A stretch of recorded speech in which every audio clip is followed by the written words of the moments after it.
മറ്റുള്ളവർ എന്തു ചിന്തിക്കുമെന്ന് കരുതി ജീവിക്കുകയോ മറ്റുള്ളവരെ കാണിക്കാൻ വേണ്ടി ജീവിക്കുകയോ ചെയ്യരുത്. നമ്മുടെ സ്വന്തം ഇഷ്ടങ്ങൾക്കും സന്തോഷങ്ങൾക്കും വേണ്ടി ജീവിക്കുക. മറ്റുള്ളവരുടെ അഭിപ്രായം കേട്ടിട്ട് നമ്മൾ ആരെയും വിലയിരുത്തരുത്. കേട്ടിരിക്കാൻ ഒരാളുണ്ടെന്ന് തോന്നിയാൽ ഒരു ജീവിതം തന്നെ പറഞ്ഞു തീർക്കുന്ന മനുഷ്യരുണ്ട്. ആത്മവിശ്വാസം വർദ്ധിപ്പിക്കാൻ ആത്മാർത്ഥമായി ഒന്ന് ചിരിച്ചാൽ മാത്രം മതി.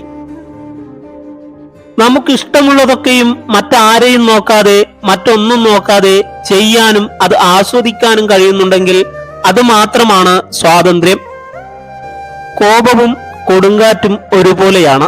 രണ്ടും ശമിച്ചതിനു ശേഷമേ അതുണ്ടാക്കിയ നാശം എത്രയെന്ന് തിരിച്ചറിയാൻ സാധിക്കുകയുള്ളൂ. സ്വന്തം പ്രവൃത്തികളെല്ലാം ശരികളാക്കി വാദിക്കുന്നവർക്ക് മറ്റുള്ളവരെ കേൾക്കാനോ മനസ്സിലാക്കാനോ കഴിയില്ല. സ്വന്തം തെറ്റുകളെ ശരികളായി സ്ഥാപിക്കാൻ ഏതറ്റം വരെയും പോകുന്നവരുണ്ട്. അങ്ങനെ നേടുന്ന ശരികൾക്ക് പിന്നിൽ നിഷ്കളങ്കരായ മനുഷ്യരുടെ കണ്ണീരുണ്ടാകും.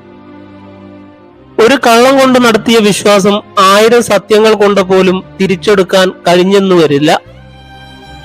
ഒരാളുടെ മനസ്സിൽ നമുക്കുള്ള സ്ഥാനം മനസ്സിലാക്കാൻ അയാൾ നമുക്കായി മാറ്റിവെക്കുന്ന സമയം നോക്കിയാൽ മതി.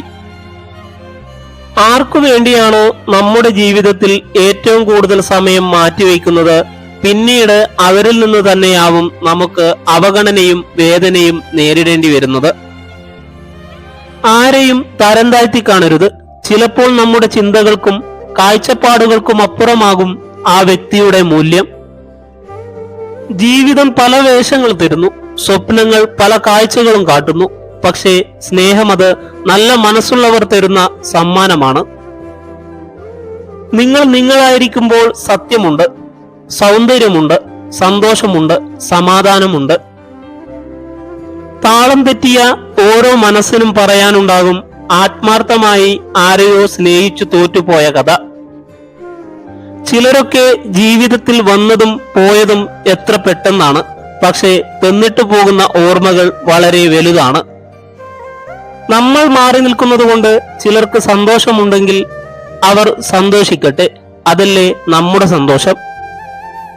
പൊതു സ്വഭാവവും പുറംകാഴ്ചയും കണ്ട് ആരും ഒന്നാണെന്ന് തെറ്റിദ്ധരിക്കരുത്. അങ്ങനെ ആകുമായിരുന്നെങ്കിൽ പശയും പശക്കുപ്പിയും ഒന്നാകുമായിരുന്നു. നമ്മൾ ഏറ്റവും കൂടുതൽ സ്നേഹിക്കുന്നവരിൽ നിന്നും നമ്മൾ ഒരുപാട് പ്രതീക്ഷിക്കാറുണ്ട്. അതിനാലാണ് ഇഷ്ടക്കൂടുതലുള്ളവർ വേദനിപ്പിക്കുമ്പോൾ ആ വേദന ദുഃഖമായി മാറുന്നത്, പ്രതീക്ഷകൾ തകരുന്നത്, ബന്ധങ്ങളുടെ ഉലച്ചിലിന് കാരണമാകുന്നത്. നിങ്ങളുടെ മനസ്സിൽ നിന്നും ഒരാളെക്കുറിച്ചുള്ള ചിന്തകൾ ഒഴിവാക്കാൻ കഴിയുന്നില്ല എങ്കിൽ അതിനർത്ഥം നിങ്ങളെക്കുറിച്ചുള്ള ചിന്തകൾ ആ വ്യക്തിയുടെയും മനസ്സിൽ ഉണ്ടെന്നാണ്. ഉയർച്ച താഴ്ചകൾ ഉണ്ടാകാം, വിജയങ്ങളും പരാജയങ്ങളും സങ്കടവും സന്തോഷവും. അതാണ് ഏറ്റവും മികച്ച ജീവിതം. നിങ്ങൾ നിങ്ങളെ തന്നെ മതിയാവോളം സ്നേഹിക്കുക. മറ്റൊരാൾക്ക് മുന്നിലും നിങ്ങളുടെ മൂല്യം ഇടിയാൻ അവസരം നൽകരുത്.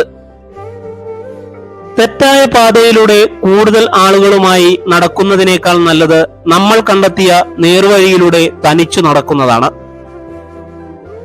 അറിവുണ്ടായിട്ടും ഒന്നും അറിയാത്തവനായി നടിക്കുക. അറിവില്ലാതെ എല്ലാം അറിയുന്നവനായി നടിക്കരുത്. ഒരാളോടുള്ള നിങ്ങളുടെ സ്നേഹം എത്രത്തോളം നിങ്ങൾ മറച്ചു വെക്കുന്നുവോ അത്രത്തോളം നിങ്ങളുടെ മനസ്സ് അവരിലേക്ക് അടുക്കുന്നു. നമ്മളെ വേണ്ടാത്തവർക്കായി കരയാനുള്ളതല്ല ജീവിതം, അത് നമ്മളെ സ്നേഹിക്കുന്നവർക്കായി ജീവിക്കാനുള്ളതാണ്. നിങ്ങളുടെ സന്തോഷം ഒരിക്കലും മറ്റുള്ളവരിൽ അന്വേഷിക്കരുത്. അത് നിങ്ങളെ ഏകാന്തമാക്കും. അത് നിങ്ങളിൽ തന്നെ അന്വേഷിക്കുക. നിങ്ങൾ തനിച്ചായിരിക്കുമ്പോഴും നിങ്ങൾക്ക് സന്തോഷം ലഭിക്കും. ജീവിതത്തിൽ ഒരു കോണിൽ നമ്മെ ഒറ്റപ്പെടുത്താൻ ചിലരുണ്ടെങ്കിൽ മറുവശത്ത് നമ്മെ ചേർത്ത് നിർത്താനും തീർച്ചയായും ചിലരുണ്ടാവും. കാത്തിരിക്കണമെന്ന് മാത്രം.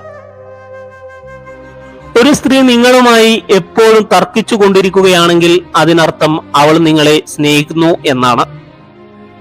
കുറ്റബോധങ്ങളില്ലാത്ത ഭൂതകാലവും ആത്മവിശ്വാസമുള്ള വർത്തമാനകാലവും ഭയപ്പാടില്ലാത്ത ഭാവി നൽകും. നിങ്ങളുടെ ജീവിതം നിങ്ങൾ തിരഞ്ഞെടുക്കുക. നിങ്ങളുടെ തിരക്കഥ എഴുതാൻ മറ്റുള്ളവരെ അനുവദിക്കരുത്. നമുക്ക് ഇഷ്ടമുള്ളതൊക്കെയും മറ്റാരെയും നോക്കാതെ, മറ്റൊന്നും നോക്കാതെ ചെയ്യാനും ആസ്വദിക്കാനും കഴിയുന്നുണ്ടെങ്കിൽ അത് മാത്രമാണ് നമ്മുടെ സ്വാതന്ത്ര്യം. ദുഷ്ടന്മാരിൽ നിന്നും മുള്ളുകളിൽ നിന്നും രക്ഷപ്പെടുവാൻ രണ്ട് ഉപായം മാത്രമാണ് ഉള്ളത്.